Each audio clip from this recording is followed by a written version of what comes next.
Hello, in this video I'm going to be looking at the 114 SP2.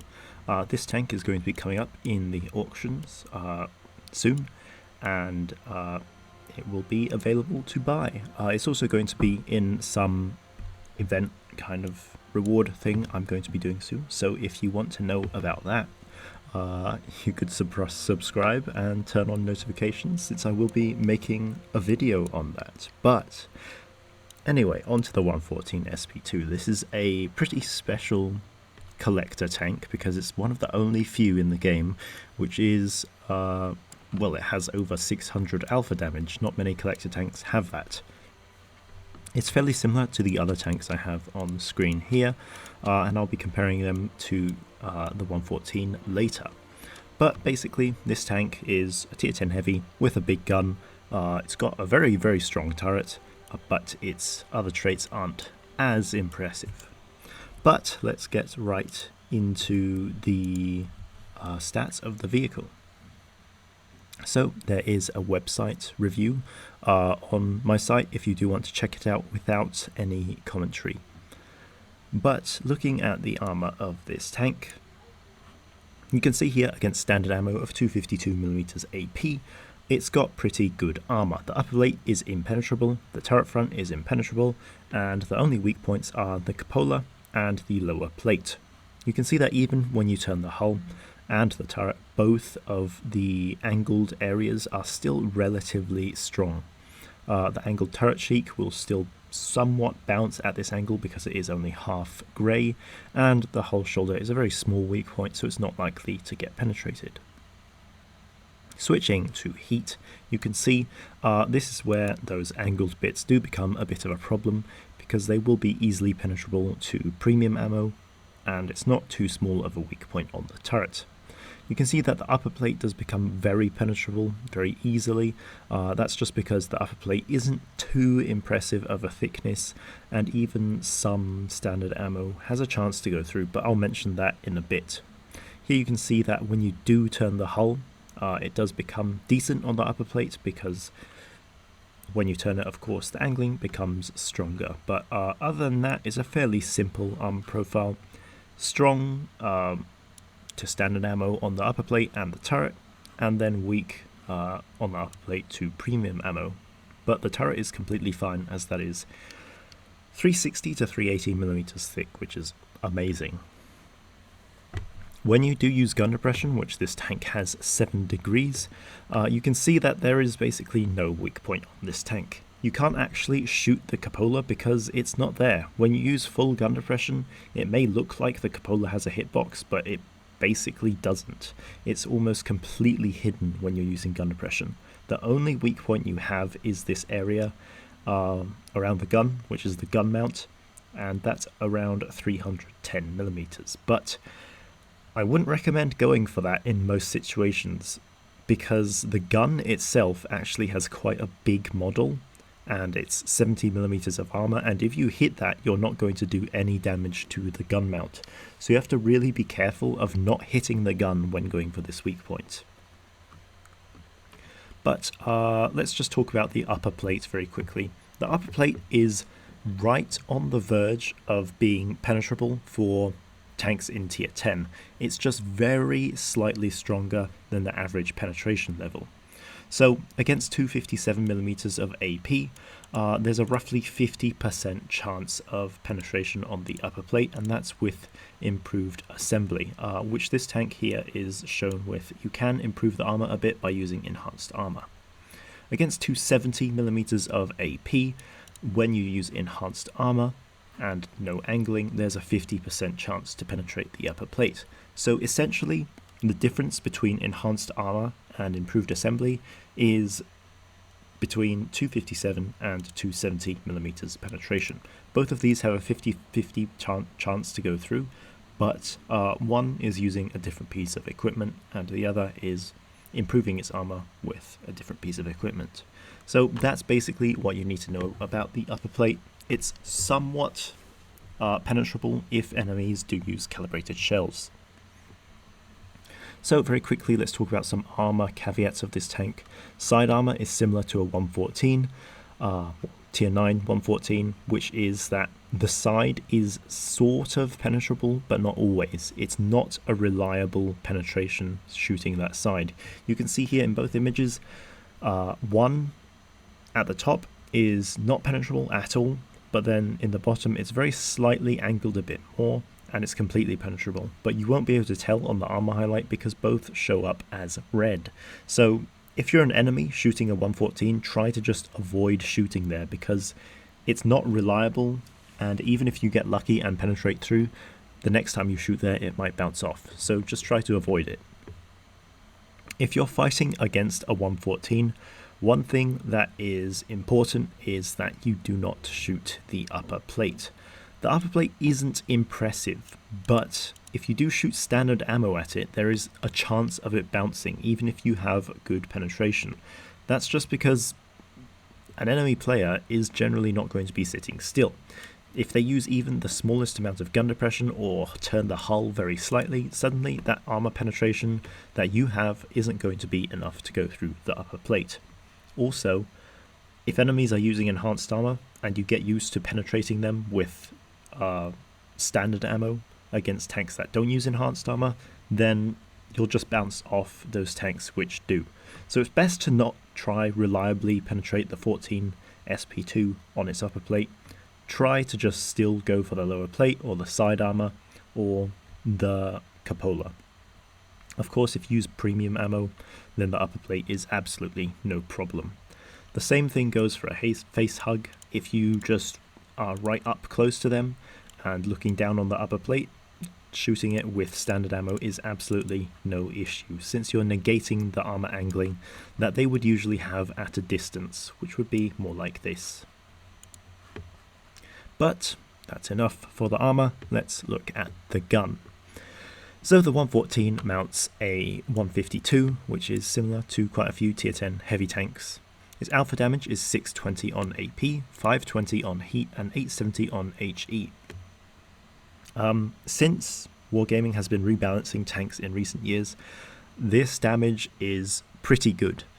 Back in the day, it would have been sort of below average since most tanks had 640 with such a caliber of gun, but nowadays 620 seems pretty average, even maybe on the good end of damage. So its alpha damage is good on both AP and heat, though its its HE is slightly below average, since a lot of tanks which have around the 640 alpha damage level on AP do have 960 on HE, so having 870 is quite a bit below average, but it is still very good damage, especially when you compare it to something like the 60 TP or the Object 268 version 4. Next, let me look at the penetration before looking at the reload, because this ties into the damage. 255 on AP, heat with 325, and HE with 69. So on AP, it's actually pretty good for a tier 10 heavy tank, especially as it is AP, not APCR. One of the biggest advantages this tank has over the 60 TP. Heat of 325, again, is pretty nice. It's not bad at all, fairly average penetration, and HE of 69. That is not that good, considering the VK72 has 81, the E100 has 85, tank destroyers generally have 90 with a similar caliber of gun. But again, 69 is not terrible penetration, especially when you consider recently Wargaming has liked to absolutely kill penetration on 152mm guns. But reload time is 14.6, which gives it a very nice 2544 DPM. It may not sound great, but this is actually great DPM considering the alpha damage that this tank has, and you'll be able to see it later when I make a comparison to other tier 10 heavies. It's still fairly low compared to the whole scope of tier 10, but considering its alpha damage, it's by no means bad. What is pretty bad on this tank is the aim time, 4.5 seconds, not at all impressive. The base aim time is 2.85, which is very slightly better than an E100, and its dispersion is 0.389, which is worse than the other similar tanks at tier 10. Gun handling is also very slightly worse at 0.2, 0.21, 0.15. Overall, the feel of the gun is almost identical to the E100. You'll see that there are a fair few stat differences in its accuracy, but the overall feel of accuracy, reliability and penetration is very close to what the E100 has, and the overall feel of the gun is just quite close to the E100. Despite its stat differences, of course. One thing that is pretty impressive on this gun is 7 degrees of gun depression. That's the same as the 60TP, the VK72 and the E100, however, it's deceptive. The 7 degrees of gun depression on the 114 SP2 is actually quite a bit better than those other tanks, and I'll explain why in a moment. But the overall gun is pretty average. What it gains in its DPM, which it has quite a bit more than similar tanks, it sort of loses out slightly in its overall accuracy, handling and aim time, especially compared to the VK72, which has by far the best combination of those traits compared to the other tanks. Again, the overall feel of the gun is very similar to the E100's gun, except that this gun just has much faster reload time with 40 less alpha than an E100, which is kind of what's special about it. Of course, there's also the gun depression, which I'll now talk about. So, the gun depression is actually better than all those other tanks, despite having the same 7 degrees. The reason being, unlike the VK72, which has a similar gun, but that tank has a rear-mounted turret. It's also quite tall, which means that its gun depression is more awkward to use, harder to use in certain positions. What the VK72's turret is really better for is just general use in battle compared to the 114, which is more suited to hull down. Again, it's also better than the E100, just because the E100 is very big. It's very wide, it's got a huge turret, and its gun is also mounted fairly high on the tank. Its turret is also mounted on the middle of the hull, which makes positioning with it a little bit more awkward since more of your hull is exposed when you do come out to take a shot. And of course, with the higher profile, it just makes it harder to use in some positions. And of course, it's better than the 60TP. Just because the 60TP, despite it also being a fairly low profile heavy tank like the 114 SP2, it's a lot wider on its hull, and it's also got a middle mounted turret, meaning a lot more of the tank has to be exposed when you do come up over a ridge, maybe sideways, trying to use a bit more gun depression. So what's really good about the 114's gun depression is that it's just got a favourable hull layout. It's got the same gun depression as the other tanks, but its turret is mounted on the front, meaning you expose less of the tank when coming over a hill. You're more easily able to get shots off on enemies if you have to go round a corner, or, well, using gun depression going round a corner sort of thing. And it's just overall more flexible with its positioning because the hull is more narrow and your gun won't be propped up on the terrain as much as, for example, the wide-hulled 60TP or E100. Again, this is something you can't see on paper. It's something you'll only notice from playing the tank in battle and really comparing its feel to the 60TP, the E100 and the VK. But next, well, actually, before I go to the mobility, I'll just show you what I mean by looking at this tank's overall hull layout. So here you can see the tank has a fairly frontally mounted turret, and you can see that its hull is more long than it is wide. If we look at the E100, you can see just how big the tank is. Its turret is also mounted in the middle, meaning when you come around a corner or over a ridge, a lot more of your tank is showing. Also, the gun is just mounted so much higher than the 114. The VK, same thing. Tall mounted gun, more compact hull, but the turret is mounted at the back of the tank, making it a little bit more awkward because when you come over a ridge, the first thing that is sort of exposed is the hull. And it does make coming around corners awkward because your whole tank is in front of your gun. And of course the 60TP, while its size profile is not too different, its height profile is not too different, the hull is just a lot wider, and it means the gun props up a lot on the terrain. You can see, of course, the turret is mounted in the middle. Sort of what this tank's flexibility feels most similar to is actually the BZ-75. Lower mounted gun on the BZ-75, but it's got similar frontal mounted turret and 8 degrees of gun depression. But that's it for that. I think I've explained about enough for the gun depression. Next, let's look at the mobility. Top speed 32, that is decent, but it's not great. It's very similar to the VK72, and it's a lot worse than the 60 TP. 13 in reverse, that's decent, it's not great though. Most tanks in tier 10 have 14, that's generally the average, 14 or 15. 13 is okay, but it's not great. Traverse is actually very good, 35 on hard terrain, 29.5 on medium. That's quite similar to the 60 TP, which is known for having good hull traverse speed. The acceleration rate is 12.6, again this tank weighs quite a bit, it is a super heavy at 82 tons with 1035 horsepower. That acceleration is actually very good, 12.6 on hard terrain, 10.5 on medium terrain, which does just make it better at accelerating than the other tanks which are similar to it. And the reason being, it has very nice terrain resistances. It hardly loses mobility when you go off-road, which is something that the 60 TP definitely can't boast about, and it is just a very nice trait to have.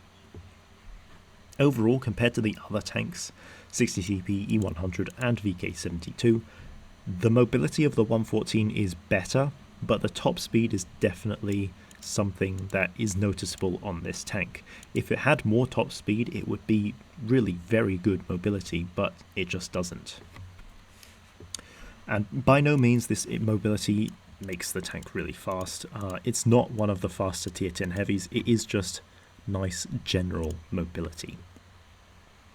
But I've talked enough about that tank. I'll very quickly try and go through a comparison of this vehicle, of its traits, to the other similar vehicles. So you can see sort of why I'm comparing it to these other tanks. But you can see here the E100, 114 and the 60 TP with the VK72, all fairly similar tanks because of the gun that they mount. Having high alpha damage, 620 on the 114, 660 on the E100, 630 on the 60 TP, and 600 on the VK72. The thing you'll notice though is that the 114 has the best DPM by quite a large margin. It's 200 better than the E100, it is almost 200 better than the 60 TP. That DPM number is actually wrong, and I'll show you in a minute in the game. And the VK72, despite having the same reload, still has 80 DPM less, just because it has less alpha damage. Another thing you'll notice, nice penetration, 255. It's basically the same as the two German heavies, and it is, well, much better than the 60 TP, which has APCR as standard with 252 penetration. You might wonder why the 60 TP is a bit different here, and the reason for that is because the 60 TP has such horrible gun handling stats and penetration. It's essentially mandatory to use calibrated shells on the tank, as otherwise its gun is just almost useless. The reload time of that gun with calibrated shells is 16 with 2355. So 114 still has 200 DPM better than the 60 TP. Something else, of course, the 114 has nice alpha damage. 620 is sort of a comfortable middle ground between the 600 of the VK and the usual 640 that these tanks have. Of course, none of these have 640 now as they have been changed, but you can get what I mean. You can see here the gun handling of the tank is a bit different to the others. It has slightly better aim time than the E100, but much worse than the 60 TP and VK. Its dispersion is also worse than the E100, VK, and the 60 TP when it does use the, well, all of its provisions for food, which does give it the best possible dispersion. When moving, its gun handling is also not impressive, as I mentioned before. However, the overall feel of this gun and all of its stats combined is basically the same as the E100. Also, you have to note, despite the 60 TP having that great, well, better aim time, it still feels very awkward just because that tank has that high traverse speed, which is still better than the 114 because it does have gear oil. But next, looking at top speed, 32, it's the same as the VK, slightly better than the E100, but worse than the 60 TP. So definite downside compared to the 60 TP here, but it definitely makes up for that in its general mobility, as its general mobility is significantly better. Here you'll see 12 horsepower per ton on hard terrain, 10 on medium, which is much better than the 60 TP with 11.7 on hard terrain and 9.3 on medium. It's very comparable to the VK72, but the base acceleration rate of the 114 SP2 is just better than the VK, so it is still slightly more mobile at accelerating than the VK72.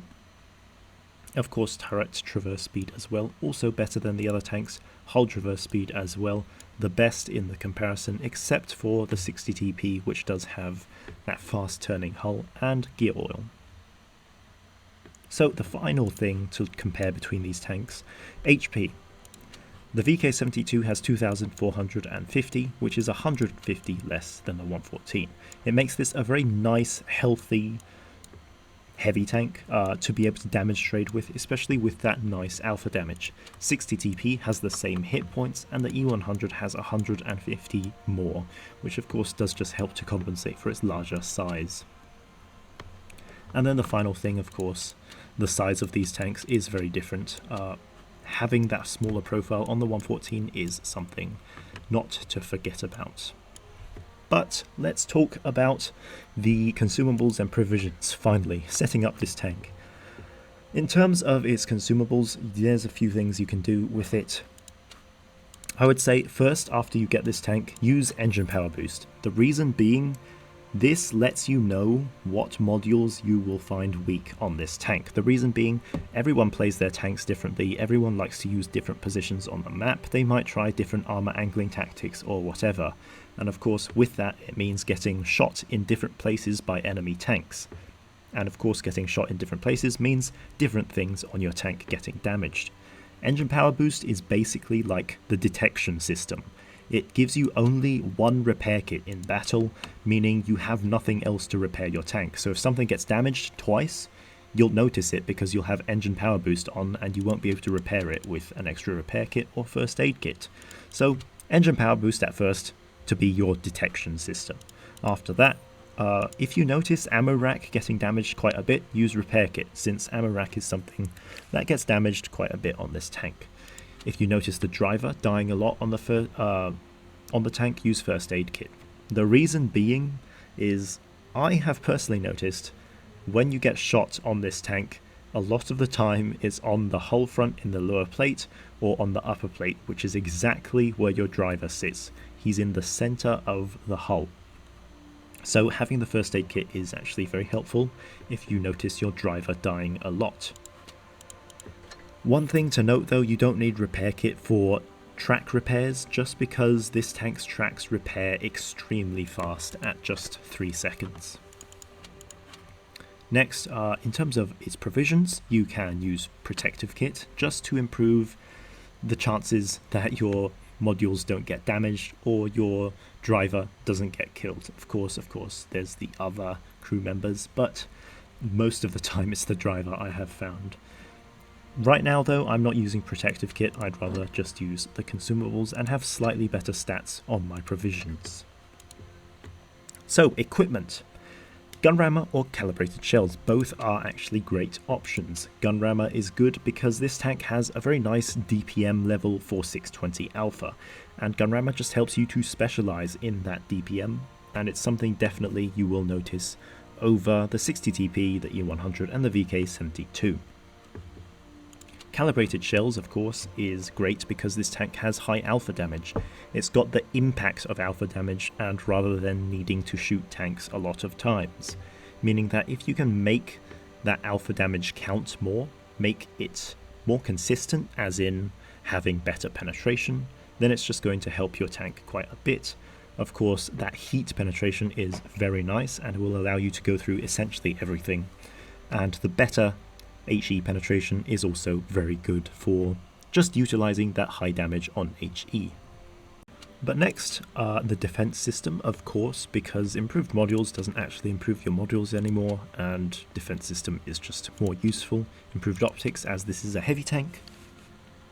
Engine accelerator, as this tank already has great traverse speed, and having that better acceleration just helps you to maintain a better average speed, which helps to negate your fairly low top speed. Improved assembly and enhanced armor are both great options. Enhanced armor really helps you with improving the upper plate, as mentioned in the review just now.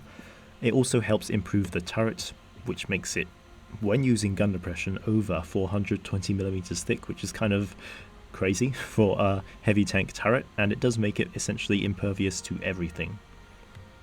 But for most situations, you will find that the turret armor is perfectly adequate at 365 base on flat ground.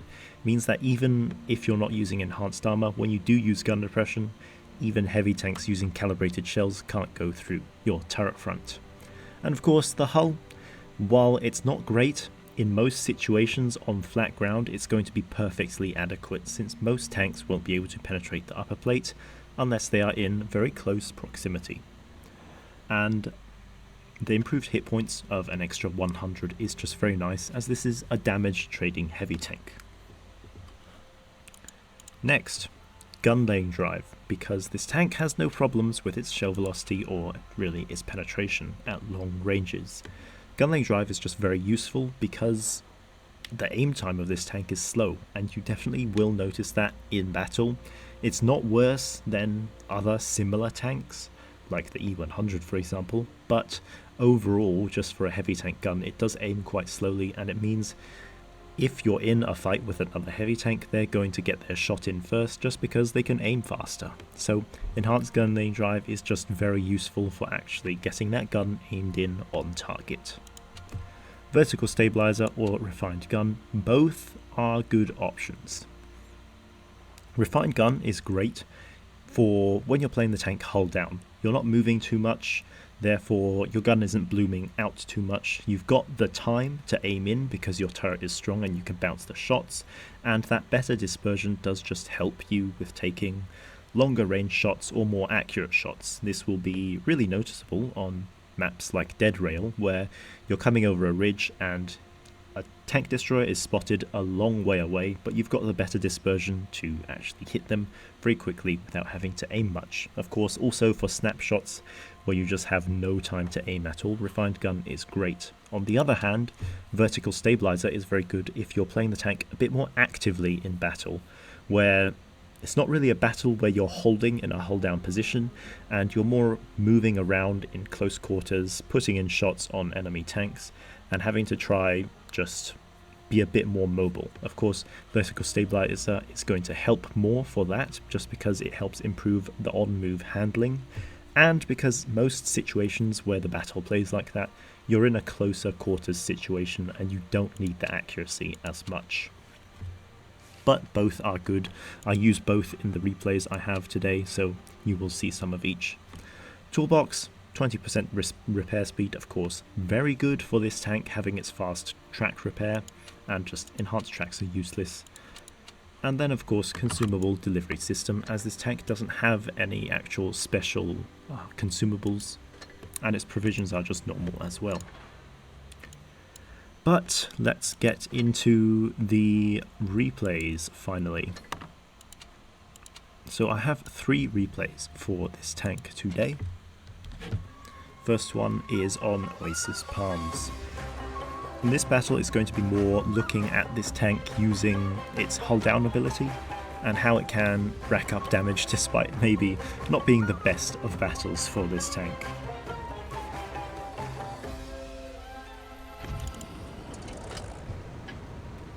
So here, because there are 4 heavy tanks on the enemy team, I'm just going to go over towards base A, since with so many heavy tanks it's fairly likely that they go that side.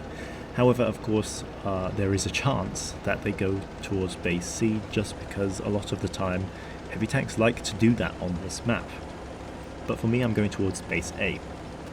And there's sort of two ways you can play the 114 SP2. A lot of the time it's going to be more of a support heavy tank. The reason being is that its hull armor isn't nearly as impressive as proper super heavies like the E100 or the VK62, and it's just less effective than the 60 TP, meaning you can't really be the one taking shots. A lot of the time, if you do take shots, they're just going to penetrate you. The other way you can play is as a frontline tank, and that would be in the case where you can use your gun depression and your turret armor. So here I'm pushing forward. I'm hoping for some support from my VK because I am alone on this side, and now I have spotted some tanks which are over here. So thankfully the VK does push up to help me, but right now I'm not in maybe the best position. I'm not really too sure what to do or where to go, as there's a lot of tanks on the other side of the map. There's a Jagdpanzer watching the dunes, and then there's two heavy tanks in front of me. So I'm thinking maybe I'll go in towards the town and try and support this VK from the side, if the Rinoceronte and the Concept do push towards this side. Unfortunately they don't, so I'm going to have to turn back and help this VK. But right now I'm sort of playing a combination of both playstyles. As a support tank, you don't really want to be the guy on the front line or taking the hits too much, just because your armor isn't quite as effective as a proper heavy tank. Here I'm making a bit of a misplay, aiming so long on the Rinoceronte. I'm not actually sure that 900 damage was worth it, but I do take him down to a 2-shot now. But here you can see I wasn't the main focus of the enemy tank's attention. They were going for the VK, which this wasn't an ideal situation. Ideally, you would be supporting the VK and not letting him die on his own. That was just an unfortunate dispersion moment there. But yeah, as a support tank, you'd be supporting your better armoured heavies, better armoured tank destroyers, and just going out to put in a big shot when the enemies are on reload, or just to sometimes absorb a hit with your high HP. In this case I kind of failed that VK72 as I just really wasn't in position to be able to support him. Now though, I am playing a bit more hull down, as my hull is hidden behind this ridge and the Concept can only shoot my turret. Here I'm not using calibrated shells. This is a situation where it would be useful because the Jagdpanzer does have a very strong superstructure. Since I'm not using it though, I'm just going to have to shoot HE and hope it splashes down onto the Jagdpanzer's weak 14mm deck. Unfortunately, I hit his gun mantlet, which does only 90 damage compared to what would have been 200 to 300. So that was just a bad shot by me there. Here I'm going to try go for the Concept with HE, but unfortunately not able to. I did want to try ram one of these two tanks, but I missed both of them. Again, this tank with 82 tons is able to ram, so I might have been able to take out one of them if I had hit them. Unfortunately though, not the case. And here you can see I'm now 1 versus 5. Unfortunately it's not going to be a win, so I do just try go for the most damage I can get, which is 870 on a Gorilla 15. So that battle, maybe not the best. I didn't play the best, I wasn't in a good position, I didn't really support my allied heavy tank too well, but you can see this tank was still able to get a decent amount of damage despite not having really the ideal game. Of course that was luckily thanks to the Gorilla 15 yellow-wing me at the end, and you can see that I didn't make any credits because that was a loss and I did not have any credit boosters installed. So the next battle is on Ghost Factory. This one's going to be showing more of a holding gameplay and of course hull down as well. So on this map I'm going to go towards base A and try and play a bit of a frontline role by using this tank's good turret and gun depression to, well, use the hill position under the base. So here you can see the tank's mobility. It's not particularly fast, but it's also not slow. its good engine power does allow it to maintain a good average speed, which does make up for the lack of a top speed. Only 32 kilometers per hour by far is not among the most impressive of tier 10 heavy tanks.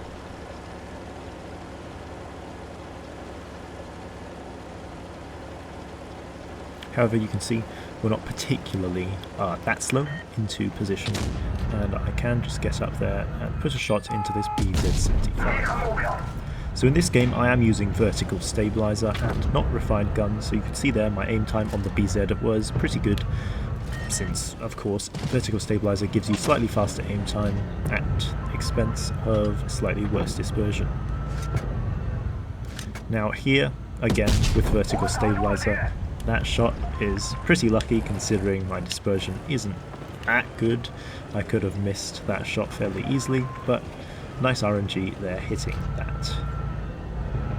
Now I'm going to use HE because of course I'm using gun rammer in this battle and I can't penetrate the Jagdpanzer. And that's what I meant with the previous game, how you can do actually good HE damage with this tank's high damage on HE and decent penetration.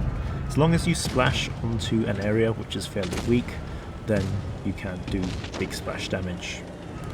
And of course you want to be aiming for sort of engine decks or hull decks where the roof armour of that is pretty weak and your HE shell can just splash down on it. So here you can see, because I have gun rammer, the front of the BZ-75's turret is fairly hard to penetrate with my 325, but with the sort of angling that that tank has, I was able to get a nice shot on his weak point. There I got quite lucky that the Jagdpanzer didn't hit his HE shell, and then again, very nice 445 splash damage on the engine deck of the Jagdpanzer. That's only 180-ish damage below my AP, so definitely not bad.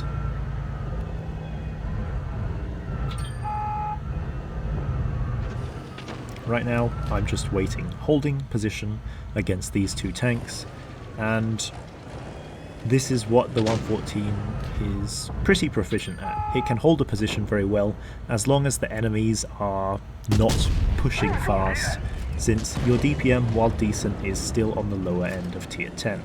And there was a bounce from the Jagdpanzer E100 on the side of the turret. One thing I forgot to mention about this tank is that its turret sides are 160, which is pretty good.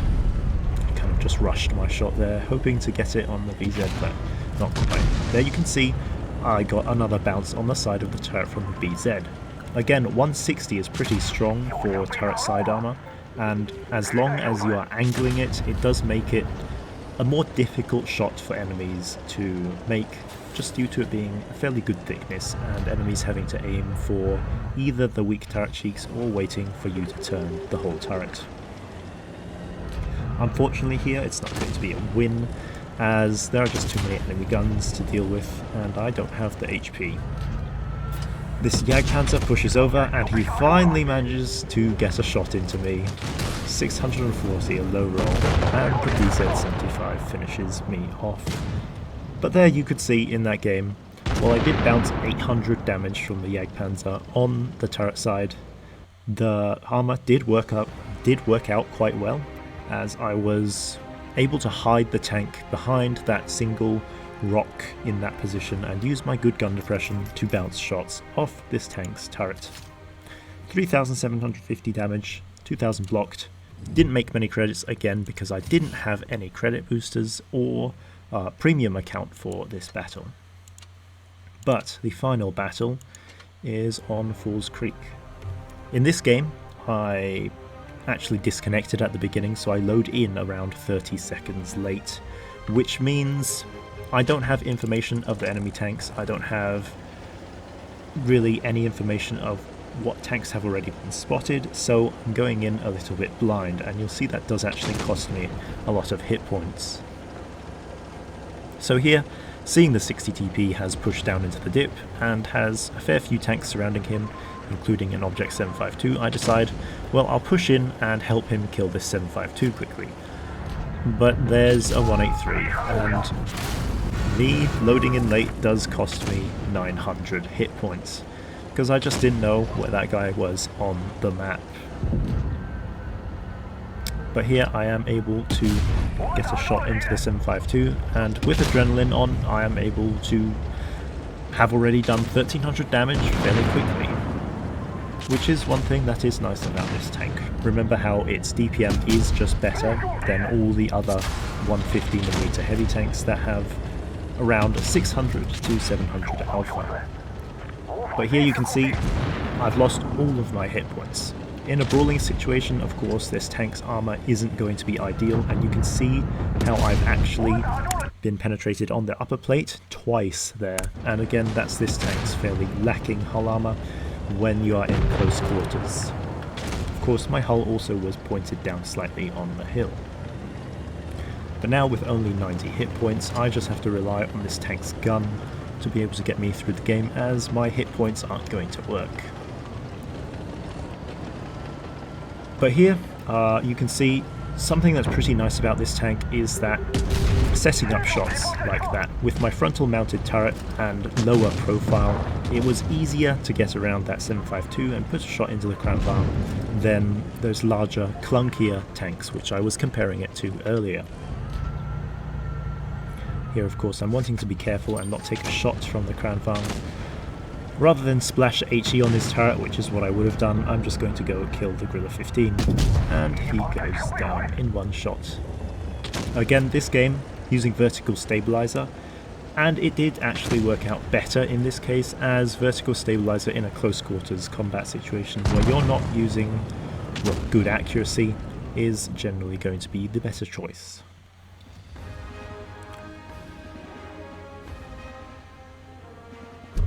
So that game I did 3,500-ish damage, 3,400, with a little bit of assist. Not a single shot of blocked damage, but you could see that kind of displays perfectly what this tank is about. Not the hull armor, not really its brawling capacity. It's got hit points, it can take some hits, but the turret armor is really the only area where you can really rely on this. Its gun did work out well. For a brawling situation, really, there would be no better tank to have than the gun on this one, just because it's got that better DPM to be able to deal with situations like that. However, of course, note, its armor is not ideal. I did make 34,000 in that battle, but again, no premium account and no credit booster. So, the 114 SP2. Is it worth it? I would say at the moment, in its current state, it is only somewhat worth it. If you really want a heavy tank that has decent DPM, it can set up its shots fairly well because it's got a favourable layout, sort of like the BZ75, which is just very flexible and great at setting up shots compared to all these other tanks. If you want something like that, then yes, the 114 SP2 is really the only one that can give you that kind of an experience, just because 60TP, E100 and VK72 are all fairly clunky, awkward tanks in terms of setting up shots. However, if you want something that is just a good, strong, heavy tank that's going to perform well in battle, get you a lot of good games, wins, 114 SP2 is not for that. Again, this tank is niche. What it offers is niche. It's not super good at brawling, it's not got amazing hull armor, it's not got amazing mobility or anything super special in those regards. What it has is flexibility and a pretty nice gun for setting up shots, and that is a very niche sort of trait for someone to be wanting on a vehicle. But hey, who knows, maybe Wargaming will buff it a fair bit and it will be the next coolest tank in the tier 10 rebalances whenever they do that next. But yeah, that is the 114 SP2. Thanks for watching.